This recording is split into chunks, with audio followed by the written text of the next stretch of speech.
Kingdom Hearts is by far one of my favorite games to ever really come out and exist.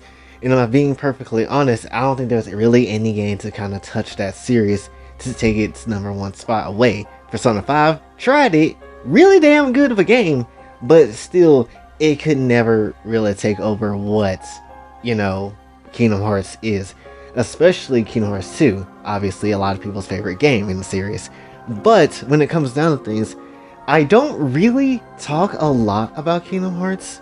We do bring it up sometimes, like with the whole Dark Road reaction. If you watch that about the finale, then yeah, we did do that, and all that was really fun to watch and just get excited about. But I never really just straight up talk about Kingdom Hearts in this sort of way, or at least narrow out some things with when it comes to my passion and stuff. And that's what I really want to focus on this year, just to make content that's enjoyable, but also things that is like, you know, learning about me in some shape and form that you might not necessarily know. Today I want to basically focus my whole thing on Sora and just basically what I think of him as a character and what has he done, honestly, for not just me but for everybody that has played Kingdom Hearts, honestly. When it comes down to that latter fact of it though, obviously Kingdom Hearts has touched a lot of people's lives, a lot of people who has gone through horrible things in their life, and then somehow Kingdom Hearts was the one game to bring them out of that darkness, or at least make their lives a little bit more easier to deal with, honestly. And it's just amazing to me how many people actually genuinely care about this brown-haired, spiky-haired ass boy who goes around with a giant ass key saving people from different worlds, from darkness and whatever. And it's just crazy because back then I thought Kingdom Hearts wasn't even that popular. I thought only so many people have like played that game, like a handful of people around the world. And then when they kept going and keep getting like different games and stuff, it made me slowly realize like, okay, maybe there's a lot more people that's actually playing it. And then when Kingdom Hearts 3 obviously came out, I was like, oh shit, this shit is actually pretty damn popular. And I was just surprised about that, honestly, because I didn't know how many people actually enjoyed Kingdom Hearts like that. Because every time I asked someone around my school, or even was like in elementary and whatever, I was like, yo, you play Kingdom Hearts? A lot of people would say no. A lot of people might have heard. Some people might have heard of who Sora is, or heard of that game before, but no one really actually, you know, concerns themselves with Kingdom Hearts. And so it was very hard to kind of just talk about it at the time, until, you know, the internet starts to get more popular and more used, and more people start talking about the game, and then you slowly start to realize how many people genuinely like this game. It sold, I believe, 35 million copies worldwide in the entire series, which is honestly really damn cool. And it just shows you that, yeah, there's a ton of people that genuinely cares about this game, way more than you possibly maybe thought back in the early 2000s. And that's really cool to see. And again, it's just so many people that has changed for sometimes the better when it comes to this game, and just really inspiring to see that a character can do so much for people. And it's funny because Sora literally goes around sharing his heart to other people, trying to make people understand about certain things, and his heart is connected to everybody else in their worlds, and then he's connected to all of us in this one. Even if it is a fictional character, it still holds weight with the values that he has. Now, to talk about Sora in the beginning of all things, to be perfectly honest, when I played Kingdom Hearts 1, I didn't necessarily remember anything when I was playing as a child. I only remembered Kingdom Hearts 2 because I had a lot of moments in there that I remember, had a lot of IRL moments that I remember playing Kingdom Hearts 2 like instinctively. And so when I was playing the game, I realized that, oh wow, Kingdom Hearts 2 Sora is so damn good. It's honestly like the best version of Sora, just because he's super Giga Chad in everything he does, and basically does not take crap from anybody. Something that the Kingdom Hearts 3 Sora, in my personal opinion, failed to kind of do. Now, to be perfectly honest, Sora in the entirety of Kingdom Hearts has been someone that has been optimistic. He has tried to, you know, make peace with everything and try to have the good outcome to come through. But at the very same time, it's also like he gets a little too overconfident in areas, and or possibly get way too ahead of himself when he needs to slow down and reevaluate the situation. Kingdom Hearts 1, obviously he was a slacker. He didn't really care for much except let's go to a new world because Riku said so, let's do that. And wasn't really feeling like the main character material until later when he definitely got the Keyblade and understood the responsibility of using that Keyblade. Even in earlier worlds, he didn't necessarily understand the full responsibility of being a key bearer and having this weapon around. And so now, when it comes to like the later part of the game, especially when it comes to Hollow Bastion and stuff, he starts to realize that, okay, there's some things I need to figure out when it comes to the sword. Especially when Riku took it away and didn't just say, yeah, you're gonna run around with this stick, boy, have fun, it's mine now, and basically just, left Sora essentially for dead with a damn wooden sword. But still through that, he has to prove to himself that, did the Keyblade change me? Am I actually, the asshole in this situation? Which, no, he wasn't an asshole, but he was very overconfident in what he was doing, especially throughout the entirety of the game. It's like he didn't take his responsibility as the Keyblade wielder, seriously. And that was like the biggest thing. And so when Riku was able to lose that Keyblade back and it goes back to Sora, that just proves that, okay, he understands the responsibility of being a Keyblade bearer, much less not to be so cocky with his abilities when it comes to, the sword. And so definitely that's what led him down, even going so far as like, beating Ansem and then finally saving Kairi and seeing what actually matters and whatever.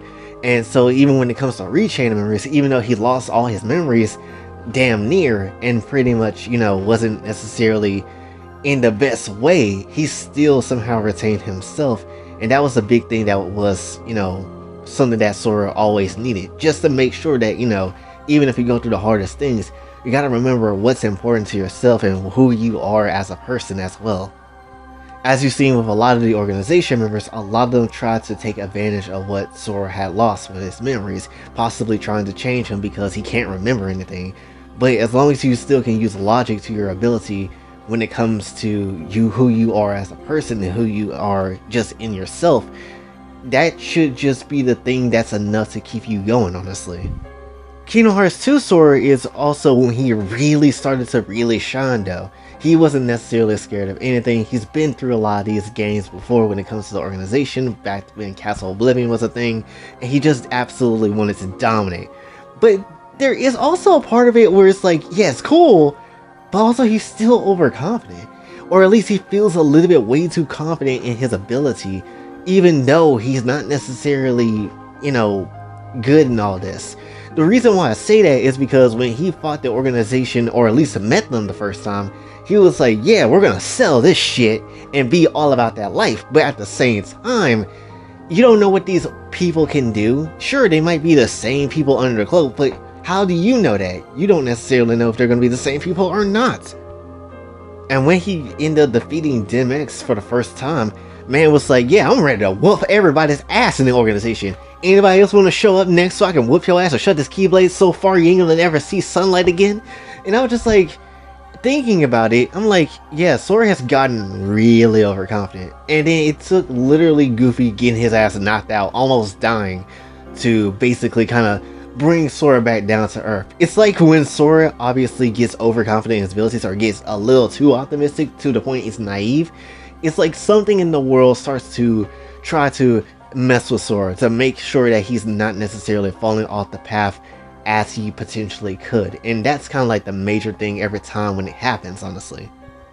And then you also got to think about some things that might get Sora down. Now, while we don't really see a lot of Sora, being like super challenged like in his mindset and stuff, there has been times where he has been torn down a bit though.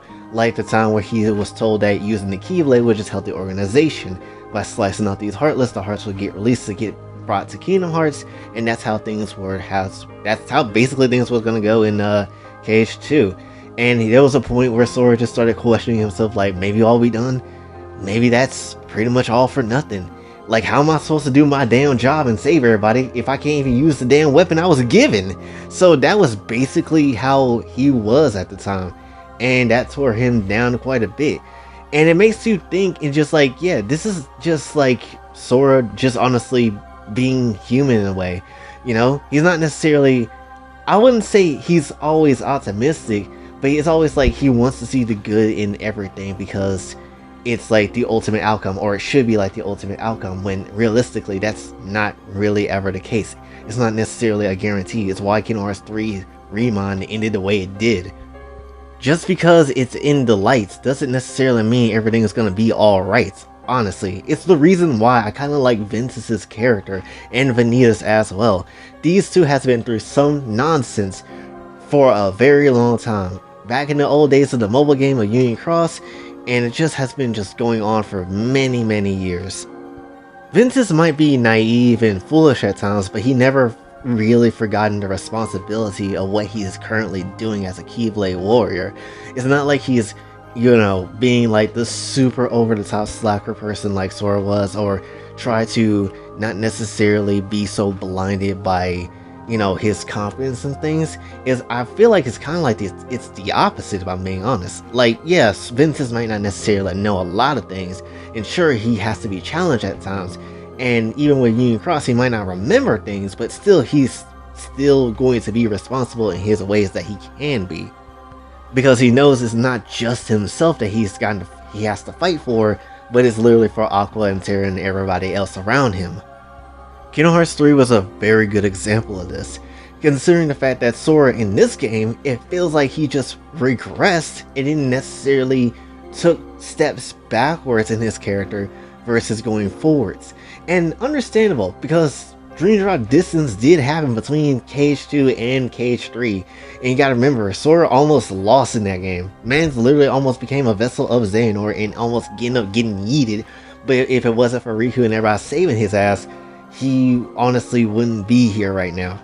And still in that situation, even though he almost got turned into a whole ass vessel, and hell, in that game too, he was just way too optimistic. He was just optimistic to the point, I wouldn't say it hurts, but it hurts him though. It hurts him and what he's supposed to do. Sure, there's a lot of responsibilities that Sora didn't understand, like seeing Terra and Aqua and didn't know what the hell was going on, and then, you know, him being Ventus to them, and then not necessarily understanding everybody and how things kind of going with his heart. But still, he had responsibilities though, and even though he didn't necessarily know it, and I don't blame him, but still, it's just like, you gotta be careful, because we already know who's coming after you. Whether it's going to be a reason it's just for you, or it's going to be something that they want out of you, and you just gotta be careful about that. Because you gotta remember, there's 3 people living in Sora right now. There was once Roxas, then there was once Ventus, and then there's another unknown heart that's in him that we have literally no knowledge of right now. Kingdom Hearts 3 was Sora's biggest regression, and maybe it wasn't intentional by Nomura, but every time we kept seeing him kind of deal with some big bad, it was always the friends around him that made him strong. But we already know in KH2 he was kind of strong on his own. He didn't necessarily need to always have his friends by his side, but now he's kind of like he's regressed back into a way where he's not necessarily able to do things by himself. Kingdom Hearts 1, understandable. He needed help back then. There ain't no way he was going to do all that type of stuff on his own. Kingdom Hearts 2, while he has friends, he doesn't necessarily need to use them as much as he did back in Kingdom Hearts 1. Then Kingdom Hearts 3, it was like, because he lost his powers and all that type of stuff, it ended up showing that he just needed some people to support him again, but he ended up relying way too much on that power. You gotta realize, even yes, while friends are important, you also gotta remember that the power within yourself is also very important too, because without that power in yourself, how can you possibly move forward? And throughout the entirety of Kingdom Hearts 3 especially, it was like Sora just didn't really click with the information that he needs to figure things out for himself, or at least be in more control with himself. Even when it comes to like him fighting all the Xehanorts, when it comes to Xehanort, Xemnas, Young Xehanort, and Ansem and stuff, even with that fight, he was so worried about his friends that he almost got yeeted by all those damn Keyblades coming at him. And still, even before that, Terranort, when this man literally saw Ventus got yeeted, sure, he wasn't fast enough to move at that point. Sure, maybe he couldn't had seen what was going to happen, but still, he should have done something more than what he did.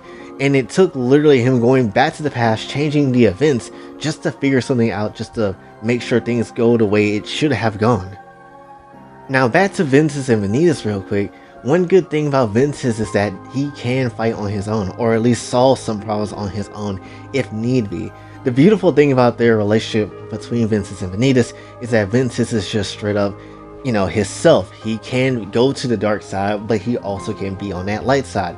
Vanitas doesn't have that option. He is literally born to be that darkness. He is literally just darkness as a whole. There is no possible way of him becoming a good person. Even if it's something that he obviously possibly knows, is not necessarily going to change how he is, because that's just how he is. It's his complete nature. It's not necessarily the only thing. Like, the thing is too, when it comes to Ventus, like, if Vanitas goes back into Ventus and all that type of stuff, definitely when it comes down to things, it's just the fact that, Ventus could use Vanitas as a nurture, but it's never going to, darkness can never be his true and whole ass nature. And that was a fight, honestly, that Ventus had to do on his own. He couldn't use his friends for that. He just had to figure things out and talk to his own self, reflect on himself, basically try to figure things out and see how things kind of stand. And he has to kind of set whatever decision kind of comes through when it comes to Vanitas. He has said that he is darkness, so that's how it's got to be. But Sora, on the other hand, couldn't accept that, obviously, because he's thinking like, oh, you gotta be good. There's gotta be some way. Sometimes there's just no changing obvious fact. If something is born from darkness and it obviously just represents darkness in its purest form, then there's no possible way to change it. You either possibly extinguish it for good, or you just leave it be. And that's just how Ventus had to choose it. The only good moment in Kingdom Hearts 3 that I would have to say that was really good was the Remind section, especially with the Remind version of the story, because at that point Sora actually had to do stuff on his own pretty much to fix the problem of what was going to happen in the past. And that's essentially everything he had to do by himself. Saving Kairi, save the other, light warriors of light, and save basically the entire situation and figure everything else out, honestly. Even though it could mean that he's going to be going away for a very long time. And that's a choice that he decided to make, and it's not out of like actual overconfidence. It's not out of being like super duper optimistic. It was just something real, and it was something he had to choose to do. He could just sit there and let darkness do something, but he knew he couldn't. It's better to do something than regret doing nothing, honestly, and that's the decision that Sora decided to choose. So if I'm being perfectly honest, what type of Sora are we going to get in Kingdom Hearts 4? To be honest, I feel like we're going to get maybe an optimistic Sora, but at the same time a Sora that understands the responsibility of what he has, or at least that's what I'm hoping. And if he ever does get optimistic, then the more should challenge his mentality, his mindset on how he sees things, and just go as hard as he can with it. And hopefully Yozora will be that key for him to kind of understand what this life is to him, and what he has to kind of see things as. Remember, Yozora is just a copy of Noctis. Noctis was actually meant to be, the darkness that is, Sora, or at least the night version of Sora. The version of Sora that's not necessarily so happy all the damn time. And maybe Sora needs to learn a lesson from Yozora to not be that same way. Not because it's bad, but because it could lead to your inevitable downfall if it's not taken care of. This will be a time where Sora is going to be by himself in a world where we know nothing about, where his party, we don't even know what his in-game party is going to be like. And if he starts to being optimistic or being overconfident in his abilities, who can say that it's going to be holding up here? Again, this is a different reality, different team, different whole everything. And who knows if Donald and Goofy is even going to be in the party this time. There's no chance or no guarantee that, he can even return to the world that he once existed in. There's no actual, real guarantee that things can be fixed again. But it's just how Sora can kind of carry himself at this point forward. Because if he can't carry himself forward, then who knows what's gonna happen. Something else could happen, and it might just end up ruining Sora and maybe he'll lean toward the dark. Who really knows? But it's going to be up to him to be realizing the seriousness of the situation and not to be super overly optimistic. It's okay to see the light in things. It's okay to be optimistic. It's okay to even be confident, but never take that too far to the point it comes into some form of pride or some type of form of another emotion where it just develops further to the point it just goes into near insanity. And that's something that I feel like Sora needs to learn. So am I worried about Kingdom Hearts 4 and how Sora will turn up? Not necessarily. I'm pretty sure Nomura knows what he's doing. But if he doesn't necessarily figure things out, then it will be kind of a downfall, and it's going to be even more of a regression on Sora's character. So we'll just have to see. Again, hopefully we'll get something this year to at least tell us or show us more about what Kingdom Hearts 4 has in store, but we'll have to just see. So that's basically the entirety of the video and how I feel about Sora as a character and everything about him. So hopefully you did enjoy. This is a long one, but it's something that I was honestly wanting to do for a very long time, to think about honestly, and to kind of just make as a content of a video. So hopefully you got something out of this, at least when it comes to Kingdom Hearts, if you are a Kingdom Hearts fan. So hopefully you did enjoy. If you did, be sure to like, share, subscribe, hit the bell notification when you're out. Also follow me on Twitter if you like to donate to the channel, Patreon is available as well. And until then, it's your boy Jay, signing off. Have a blessed day.